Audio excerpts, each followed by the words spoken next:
अकोला जिले के बालापुर तहसील के कोलासा गांव में एक किसान द्वारा गांजे की खेती किए जाने का मामला सामने आया है।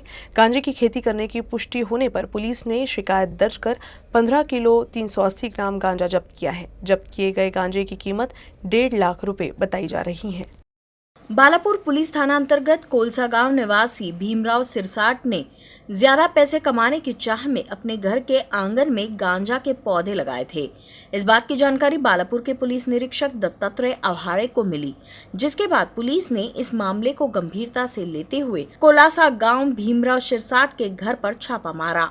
इस कार्रवाई में पुलिस ने गांजा के 6 पेड़ जब्त किए। गांजा के ये पेड़ कुल 15 किलो 380 ग्राम के थे, जिसकी कीमत 1,53,000 रुपए बताई जा रही है। पुलिस ने नशीले पदार्थ उगने के आरोप में आरोपी भीमराव के खिलाफ मामला दर्ज कर आगे की कार्रवाई शुरू कर दी है।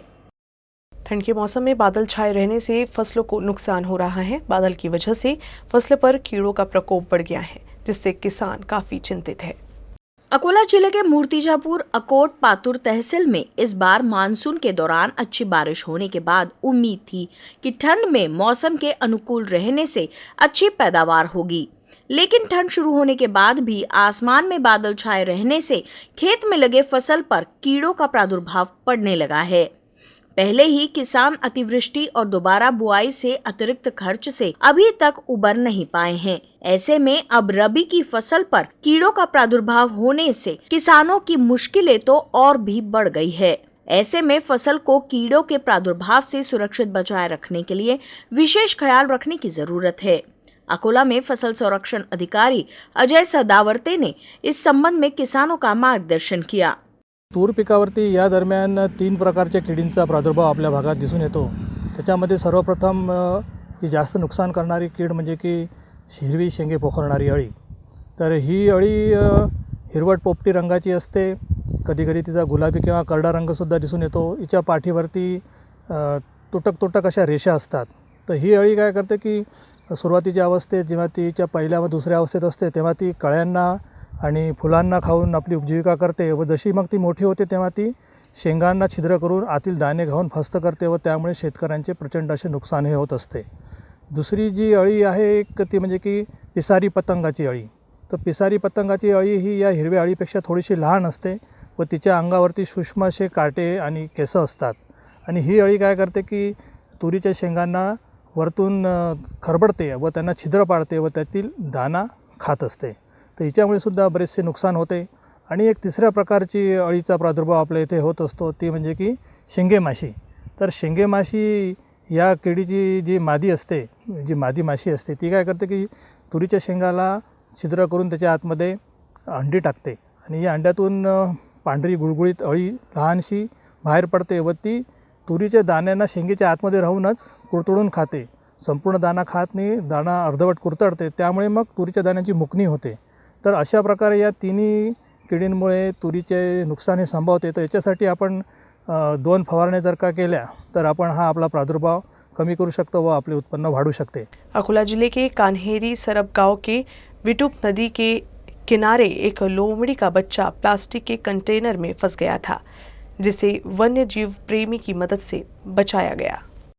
अकोला जिले के कान्हेरी सरब गांव के पास से बहने वाली विद्रुप नदी के किनारे प्लास्टिक के कंटेनर में एक लोमड़ी फंस गई थी, जिसके बाद लोमड़ी उससे बाहर निकलने के प्रयास में और भी मुश्किल में पड़ गई। जिसके बाद लोमड़ी को सुरक्षित बचाने के लिए सामाजिक कार्यकर्ता योगेश सरफ ने मानद वन्यजीव रक्षक बाल कालने को इस बात की जानकारी दी। कुछ देर बाद ग्राम पंचायत सदस्य शुभम इंगड़े, राजेश जाधव, योगेश सराफ और अन्य लोगों के सहयोग से लोमड़ी का रेस्क्यू किया गया और उसे नया जीवन दिया गया। कंटेनर से सुरक्षित बाहर निकाले जाने के बाद लोमड़ी को नया जीवन मिला है। एसटी निगम के राज्य सरकार में विलय की मांग को लेकर पिछले 29 दिनों से एसटी निगम के कर्मचारी राज्य भर में आंदोलन कर रहे हैं। जिले में तरह तरह के आंदोलन चल रहे हैं। मंगलवार को एसटी डिपो नंबर 1 पर एसटी कर्मचारियों ने भजन गाकर आंदोलन किया।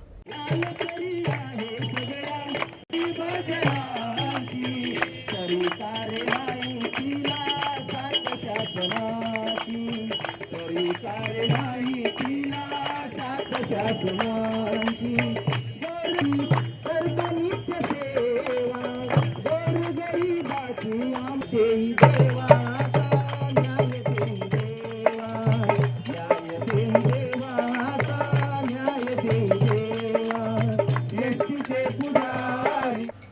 ऐसे भजन गाकर एसटी कर्मचारियों ने इस भजन के माध्यम से अपना दुख व्यक्त किया। इस समय सभी कर्मचारियों ने इस भजन आंदोलन में भाग लिया। एसटी कर्मचारियों ने राज्य सरकार के खिलाफ नारेबाजी भी की।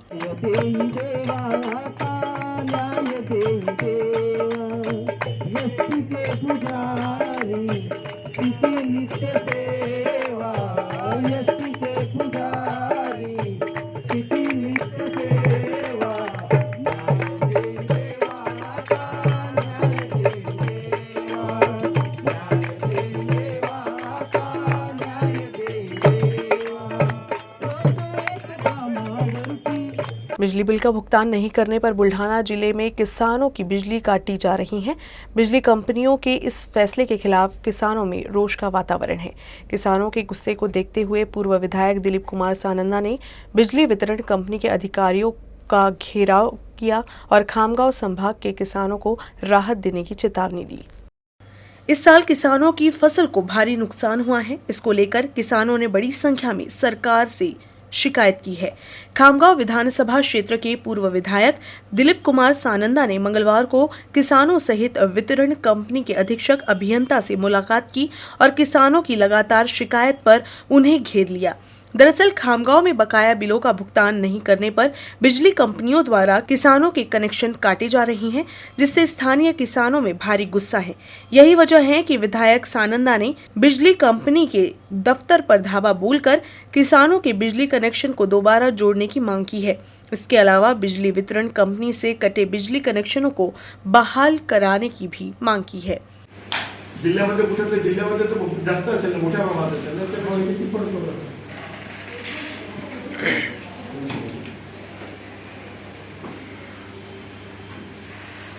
किती वर्षाची आहे? हे आजच्या आहे किती वर्षाची असेल म्हणजे तिकडे तिथून लागले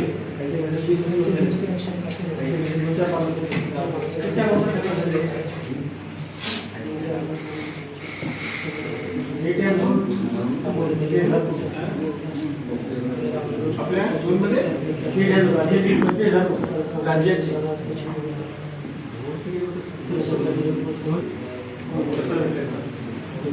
कृषी पंप जे आहेत, कृषी पंपाच्या वसुलीसाठी MSEBचे अधिकारी या डिप्या बंद करत आहेत। त्या माध्यमातून अनेक शेतकऱ्यांमध्ये प्रचंड रोष त्या माध्यमातून आहे। पाणी असताना देखील आमच्या डिप्या बंद झाल्यामुळे आमचं आयुष्य म्हणजे एका वर्षाचं जे पीक आहे त्याच्यावर आमचं पूर्ण त्या पिकाच्या माध्यमातून आमचा परिवार त्याच्यावर चालतो।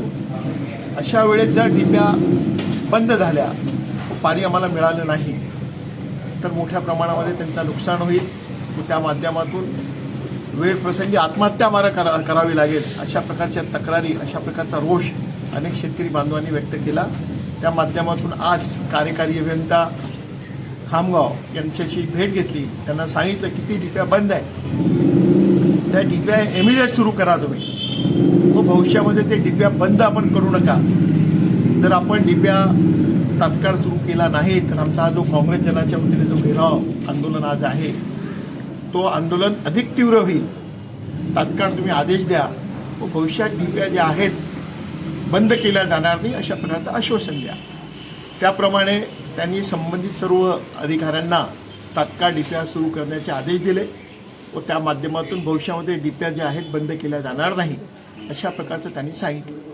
मोठ्या प्रमाणामध्ये विभागामध्ये भ्रष्टाचार आहे, त्याच्या तक्रारी येतात। तेच ठेकेदार त्यांच्या माध्यमातून निकृष्ट दर्जाचं काम करतात। जसे ते MSEBचे जावई आहेत अशा प्रकारचे काही ठेकेदार काम करतात, त्यांच्यावर निकृष्ट दर्जाचं काम करतात। तर निकृष्ट दर्जाचं काम भविष्यामध्ये होणार नाही व जो असा ठेकेदार निकृष्ट दर्जाचं काम करत असेल त्याच्यावर कारवाई करा। बुल्ढाना जिले में महावितरण द्वारा बकाया बिजली बिल वसूली के लिए मुहिम तेज कर दी गई है। किसानों का कनेक्शन काटे जाने के निषेध में भाजपा के नेतृत्व में मंगलवार को शेगांव में महावितरण के कार्यालय के बाहर आंदोलन किया गया। बिजली बिल समय पर नहीं भरने वाले बिजली उपभोक्ताओं का बिजली कनेक्शन काटा जा रहा है। महावितरण द्वारा पूरे राज्य में शुरू किए गए इस मुहिम के खिलाफ अब लोग आवाज उठाने लगे हैं। विशेषकर ग्रामीण इलाके में किसानों का बिजली कनेक्शन काटे जाने से किसानों को सिंचाई में मुश्किलें आ रही हैं। शेगांव में महावितरण का निषेध करते हुए भाजपा के नेतृत्व में आंदोलन किया गया। आंदोलनकारियों के तेवर को देखते हुए बिजली वितरण कंपनी के अधिकारी खुद आंदोलन स्थल पर पहुंचे और कनेक्शन नहीं काटने का लिखित आश्वासन दिया। लिखित आश्वासन दिए जाने के बाद आंदोलन स्थगित किया गया। संपूर्ण मतदारसंघात आज शेतकऱ्यांच्या वतीनं धरणे आंदोलन करण्यात आलेलं आहे आणि ज्या शेतकऱ्यांचे वीज कनेक्शन तोडण्यात आले आहेत त्याच्यासाठीचं धरणे आंदोलन होतं, परंतु MSEBच्या अधिकाऱ्यांनी आम्हाला असं लेखी आश्वासित केलं आहे की जे कनेक्शन तोडले आहेत ते उद्यापासून जोडण्यात येतील आणि पुढील कनेक्शन तोडण्यात येणार नाहीत। त्यामुळे हे आश्वासन सध्या स्थगित करण्यात आलं आहे। परंतु मी आजच्या आंदोलनाद्वारे पुन्हा एकदा सांगू इच्छितो की यांनी ठरल्याप्रमाणे जर केलं नाही तर पुन्हा आम्ही शेतकऱ्यांसाठी रस्त्यावर उतरू। अमरावती जिले के तिल्हारा तहसील में शौर्य दिवस के उपलक्ष्य में कार्यक्रम का आयोजन किया गया। इस कार्यक्रम में कैप्टन सुनील डोबाले ने कहा कि गौरवशाली इतिहास और महापुरुषों का चरित्र मनुष्य को जीवन की कठिनाइयों को दूर करने के लिए प्रेरित करता है। महाराष्ट्र की धरती छत्रपति शिवाजी महाराज की वीरता के नाम से पहचानी जाती है। आज भी महाराष्ट्र के सैनिकों से छत्रपति महाराज के युद्ध कौशल के बारे में पूछा जाता है। कैप्टन सुनील डोबाले ने बताया कि सेना में सेवा करते हुए छत्रपति शिवाजी महाराज के युद्ध कौशल के बारे में और भी अच्छे से समझ में आया। शौर्य दिवस पर आयोजित कार्यक्रम की शुरुआत राष्ट्रगान के साथ और तिरंगे झंडे को सलामी देकर की गई। भास्कर महाराज के वंशज मोहन जयले, मनोज नागमोते, तुषार जयले, राजू नागमोते, प्राचार्य वाल्मीकिराव भगत, पुलिस के जवान डॉक्टर सुहास कुलत युद्ध के मैदान में नतमस्तक हुए। 23 से 29 नवंबर 1803 तक मराठों ने नागपुर के भोसले के अधीन लॉर्ड वेलेस्ली और अंग्रेजों के नेतृत्व में लड़ाई लड़ी। युद्ध 6 दिनों तक चला।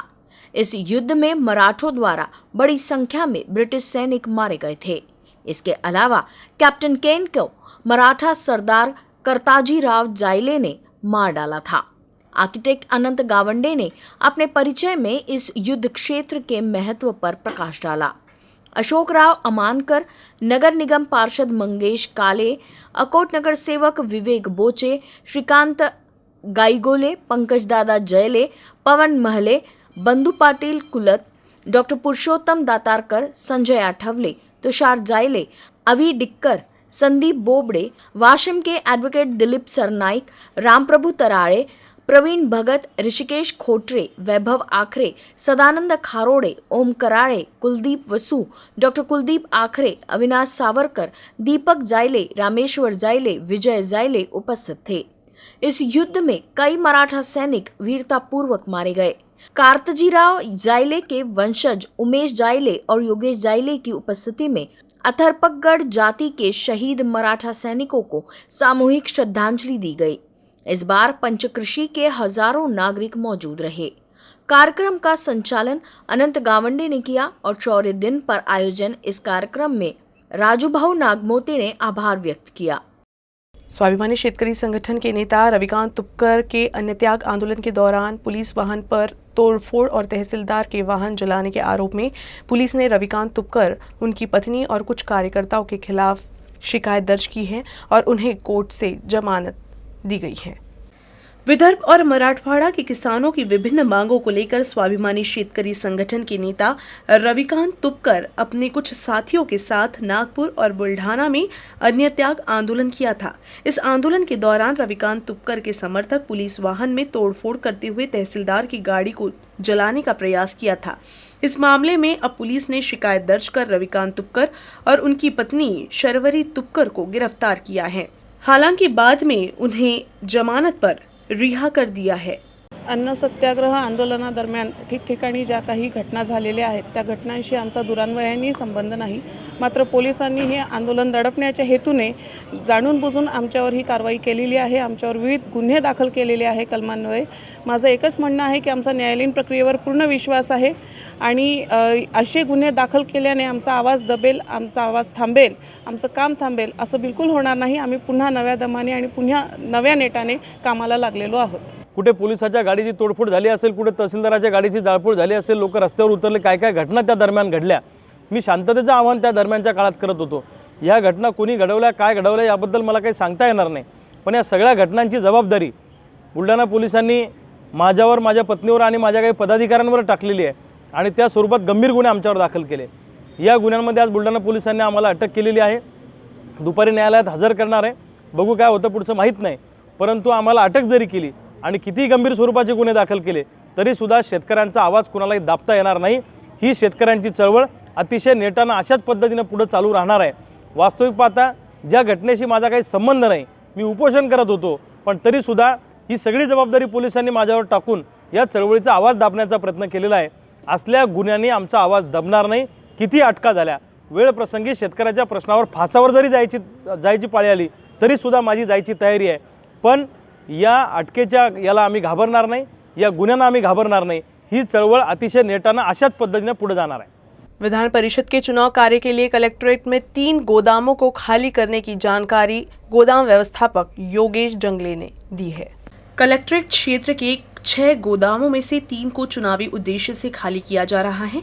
इसमें से दिसंबर माह का अनाज का स्टॉक राशन दुकानदारों को वितरित करने की योजना है. उसी के अनुसार दुकानदार को अनाज पहुंचाया जा रहा है. अगले 5 से 6 दिनों में गोदाम को पूरी तरह से खाली किया जाएगा. विधान परिषद निवडणूक 2021 करता माननीय जिल्हाधिकारी अकोला यांच्या आदेशानुसार शासकीय धान्य गोदाम जिल्हाधिकारी कार्यालय परिसर येथील गोदामे रिकामे करून निवडणूक विभागाच्या ताब्यात देण्याकरता कार्यवाही सुरू आहे. निवडणूक प्रक्रिया संपूर्ण झाल्यानंतर सदर गोदामे हे धान्य साठवणुकीकरता पूर्ववत ताब्यात घेण्यात येतील. 6 साल की बच्ची के साथ दुष्कर्म करने वाले बालापुर के 25 वर्षीय आरोपी को प्रथम श्रेणी की जिला एवं सत्र न्यायालय ने 20 साल की कड़ी सजा, 10,000 रुपये जुर्माना और भुगतान न करने पर 3 महीने के साधारण कारावास की सजा सुनाई है. आरोपी का नाम दीपक रामकृष्ण पारवे है. घटना 2 अक्टूबर 2018 की है. 2 अक्टूबर 2018 को दिलीप उर्फ पिनुदा रामकृष्ण परवे ने बालापुर तहसील के एक गांव के रहने वाली 6 साल की बच्ची के साथ गुटखा लाने के बहाने दुष्कर्म किया. साथ ही किसी को बताने पर बच्ची को जान से मारने की धमकी दी. बच्ची के शरीर पर चोट के निशान देखने के बाद परिजनों ने बालापुर थाने पहुंचकर शिकायत दर्ज कराई. बालापुर पुलिस ने पॉक्सो एक्ट के तहत 276, 506 और 4(6) के तहत मामला दर्ज किया है. इस बीच अदालत ने दिलीप परवे को दोषी ठहराया. अदालत ने आरोपी को 20 साल की कड़ी सजा, 10,000 रुपये जुर्माना और 3 महीने के साधारण कारावास की सजा सुनाई है. कलम 376 IPC आणि कलम 4 व 6 पॉक्सो ॲक्ट याच्यामध्ये कलम 6 पॉक्सो ॲक्ट हा अत्यंत जास्त महत्त्वाचा गुन्हा असल्यामुळे त्याच्यामुळे आणि त्याच्यात जास्त शिक्षेचं प्रावधान असल्यामुळे सदर 3 कलमांखाली आरोपीला 20 वर्ष सक्त मजुरी आणि 10,000 रुपये दंड आणि दंड न भरल्यास 3 महिन्याची साधी कैद अशी शिक्षा ठोठावली आहे. त्याचप्रमाणे भादवी कलम 506 अंतर्गत 7 वर्षाची शिक्षा, 10,000 रुपये दंड आणि 3 महिने दंड न भरल्यास 3 महिने साधी कैद अशी शिक्षा ठोठावली आहे. दंडाची रक्कम आरोपीकडून वसूल झाल्यास ती रक्कम पीडितेला देण्यात यावी असे सुद्धा निर्देश दिले आहे. तसंच या पीडिता ही 6 वर्षाची लहान मुलगी असल्यामुळे तिचं पुनर्वसन आवश्यक आहे आणि त्याकरता जिल्हा विधी सेवा प्राधिकरणाला न्यायालयाने निर्देश दिले आहेत की त्यांनी व्हिक्टिम कॉम्पेन्सेशन ॲक्ट अंतर्गत पीडितेला उचित नुकसान भरपाईची रक्कम अदा करावी. आरोपी दीपक उर्फ पिनुदा हा बाळापूर तालुक्यातील गावातला राहणार होता. त्याच्याच घराजवळ राहणारी 6 वर्षाची पीडिता, हिला त्यांनी तो घरात एकटा असताना मला घोटा आणून दे या कारणाकरता त्याला घरात बोलावलं होतं आणि तिच्यावरती अत्याचार केले होते. अत्यंत निघृण आणि निर्दयी असे अत्याचार ते केले. की त्या 6 वर्षाच्या लहान बुल्ढाना जिले के जलगांव जामोद तहसील के पहाड़ी इलाके में पिस्तौल जब्त कर 3 आरोपियों को गिरफ्तार किया है। थानेदार ज्ञानबा फर्द द्वारा प्राप्त गुप्त सूचना के आधार पर 27 नवंबर को कट्टा जब्त कर एक व्यक्ति को गिरफ्तार किया गया था। आरोपी की निशानदेही पर पुलिस ने मामले में 2 आरोपियों को गिरफ्तार किया है। कार्रवाई के दौरान पुलिस ने 55,000 रुपए मूल्य के 2 पहिया वाहन और देसी कट्टा जब्त किया है। आरोपी अक्षय शेषराव चौगड़े के खिलाफ मामला दर्ज कर जांच शुरू कर दी गई है। ये कार्रवाई जिला पुलिस अधीक्षक जी श्रीधर के मार्गदर्शन में की गई। बुल्ढाना तहसील के पिंपलगांव सराय इलाके में सोमवार को 12 फीट लंबा अजगर मिलने से हड़कंप मच गया। विष्णु श्रीरंग तलमारे के खेत में सोमवार दोपहर करीब 4 बजे 12 फीट लंबा और करीब 4 किलो का अजगर मिला। अजगर की सूचना सर्पमित्र को दी गई, जिसके बाद सर्पमित्र संदीप कांबले, विजय सोनवने, संजय सोनवने और संदीप सुरवसे ने खेत में जाकर अजगर का रेस्क्यू किया। पिंपलगांव सराय क्षेत्र में पहली बार इतना बड़ा अजगर देखा गया है। इस अजगर को देखने के लिए नागरिकों की भारी भीड़ उमड़ी थी। न्यूज रूम से बस इतना ही। खबरों का सिलसिला यूं ही चलता रहेगा। आप देखते रहिएगा UCN न्यूज अकोला।